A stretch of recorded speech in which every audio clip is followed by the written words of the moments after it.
Hello friends, welcome to my channel. কেমন আছেন সবাই? আশা করি ভালো আছেন।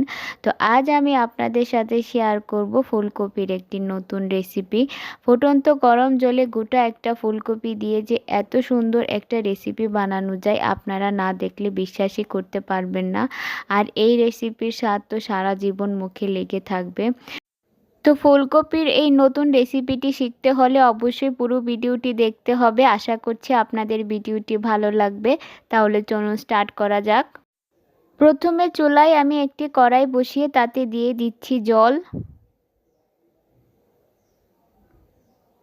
এখন এর মধ্যে দিয়ে দিচ্ছি সামান্য লবণ। এখন জলটা ফুটে ওঠা পর্যন্ত ওয়েট করব। তো জলটা ফুটে উঠেছে, এখানে আমি একটা আস্ত গোটা কপি দিয়ে দিচ্ছি। ফুলকপিটাকে ভালো করে সিদ্ধ করে নিতে হবে। এখন এটাকে আমি ঢাকনা দিয়ে ঢেকে রেখে দিচ্ছি সিদ্ধ হওয়ার জন্য।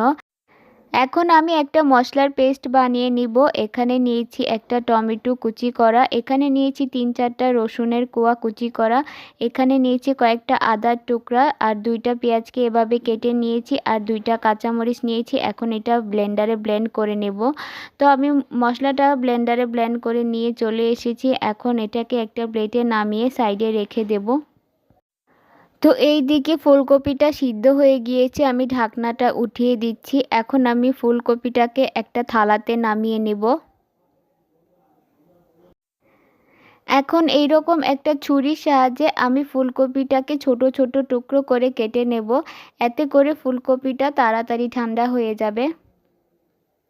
তো আমি পুরোটা ফুলকপি ছোট ছোট টুকরো করে কেটে নিয়েছি। আর এ পর্যায়ে ফুলকপিটা ঠান্ডা হয়ে গিয়েছে। এখানে আমি একটা ব্লেন্ডার জার নিয়েছি, তার মধ্যে ফুলকপিটাকে নিয়ে নিচ্ছি। এখানে আমি নিয়েছি মসুর ডাল। আমি হাফ বাটি মসুর ডালকে ভালো করে ধুয়ে ভিজিয়ে রেখেছিলাম। এটা ফুলে 1 বাটির মতো হয়ে গিয়েছে। এখন আমি এটা ফুলকপির সাথে দিয়ে দিচ্ছি। তার সাথে আমি দিয়ে দিচ্ছি 2টা কাঁচামরিচ আর কয়েকটা আদার টুকরো। এখন এটাকে আমি ভালো করে ব্লেন্ডারে ব্লেন্ড করে পেস্ট করে নেব। তো মিহি পেস্ট এটাকে করে নিতে হবে। তো এটা আমার পেস্ট করা হয়ে গিয়েছে। দেখুন এটা কতটা মিহি পেস্ট হয়েছে, ঠিক এইভাবে পেস্ট করে নিতে হবে। এখন এটাকে আমি একটা বাটির মধ্যে উঠিয়ে নিচ্ছি। এখন চুলায় একটি কড়াই বসিয়ে তাতে দিয়ে দিচ্ছি আমি তেল। তেলটা গরম হয়ে এসেছে, এখানে দিয়ে দিচ্ছি আমি হাফ চা চামচের মতো গোটা জিরা। এখন এটাকে কয়েক সেকেন্ডের জন্য নেড়েচেড়ে ভেজে নেব। তারপর এখানে আমি যে পেস্টটা বানিয়ে রেখেছিলাম ফুলকপি আর ডালের, সেটা দিয়ে দিলাম। তার মধ্যে দিয়ে দিচ্ছি স্বাদ মতো লবণ আর সামান্য হলুদের গুঁড়া। এখন এটাকে আমি ভালো করে নেড়েচেড়ে মিশিয়ে নিব। এটাকে ঠিক ততক্ষণ রান্না করে নিতে হবে যতক্ষণ না এটা শুকিয়ে একটা ডোয়ের মতো তৈরি হচ্ছে। তো এটা রান্না করতে করতে দেখুন অনেকটাই শুকিয়ে এসেছে, একটা ডোয়ের মতো রেডি হয়ে গিয়েছে। এখন এটাকে আমি একটা থালার মধ্যে উঠিয়ে নেব। তো এটাকে আমি থালায় নিয়ে 4 কোণা শেপ করে সেট করে দিয়েছিলাম একটা হাতার সাহায্যে। কিভাবে যেন আমার ক্লিপটা ডিলিট হয়ে গিয়েছে, তাই আমি এখানে দেখাতে পারিনি। তো এটা সেট করার পর এটাকে পুরোপুরি ঠান্ডা হওয়ার জন্য রেখে দিয়েছিলাম। তো এখন এটা পুরোপুরি ঠান্ডা হয়ে গিয়েছে। তো ছুরির সাহায্যে এটাকে আমি পিস পিস করে এভাবে কেটে নিচ্ছি। তো এটা আমার কাটা হয়ে গিয়েছে। আমি আপনাদের একটা পিস হাতে নিয়ে দেখাচ্ছি। দেখুন কত সুন্দর হয়েছে, একদম দেখতে পনিরের মতো লাগছে। এখন এগুলোকে আমি ভেজে নেব। তাই চুলায় একটি প্যান বসিয়ে তাতে দিয়ে দিচ্ছি আমি তেল। তেলটা গরম হয়ে এসেছে, এখন আমি এর মধ্যে এগুলোকে ছেড়ে দিচ্ছি।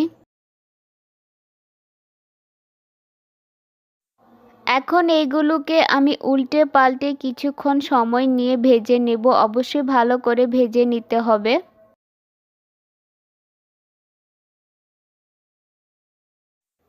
তো এইগুলো আমার ভাজা হয়ে গিয়েছে, এখন আমি এইগুলোকে নামিয়ে নিব। একইভাবে আমি বাকি সবগুলোকেও ভেজে নিয়েছি।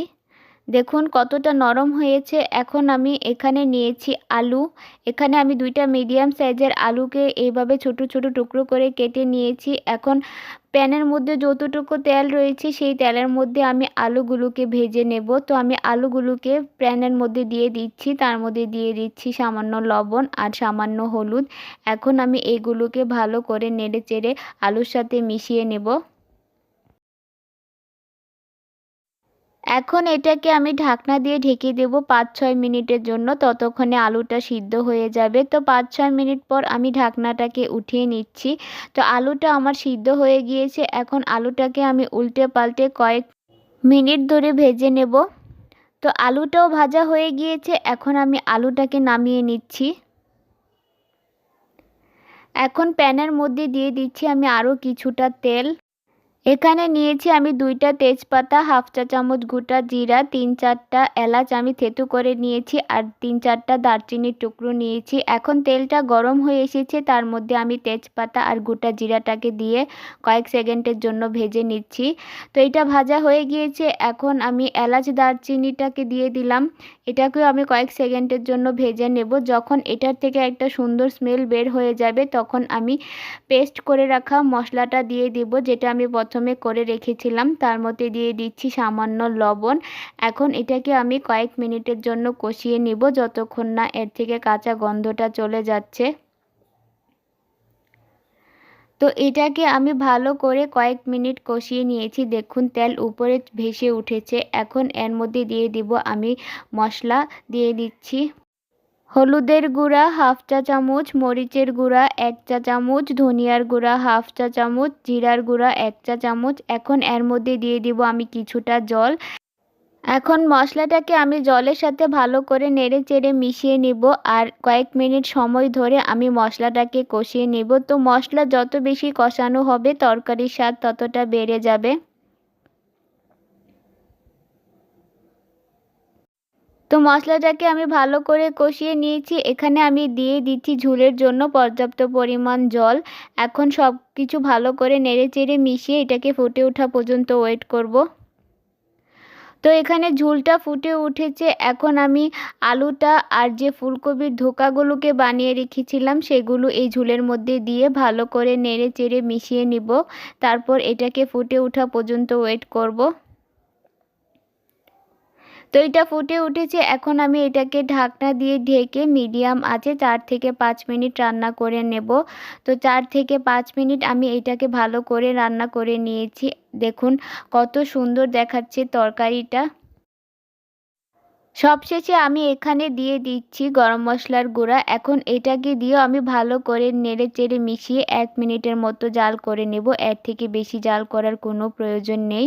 তো তরকারিটা রেডি হয়ে গিয়েছে। এখন আমি গ্যাসের ফ্লেমটাকে অফ করে আপনাদের সার্ভ করে দেখাচ্ছি। তো আমার ফুলকপির ধোকা রেসিপিটি একদম তৈরি হয়ে গিয়েছে। আপনারা যদি এইভাবে ফুলকপি তরকারি তৈরি না করে খেয়ে থাকেন তো বাসায় অবশ্যই একবার তৈরি করবেন। আশা করছি আপনাদেরও ভালো লাগবে। তো আমার আজকের এই ফুলকপির ধোকার রেসিপিটা আপনাদের কেমন লেগেছে অবশ্যই আমাকে কমেন্ট বক্সে জানাবেন। ভিডিওটি ভালো লাগলে ভিডিওতে একটি লাইক দিবেন। আমার চ্যানেলে নতুন হয়ে থাকলে চ্যানেলটি সাবস্ক্রাইব করে আমার পাশে থাকবেন। আজকে এই পর্যন্তই। সবাই ভালো থাকবেন, সুস্থ থাকবেন।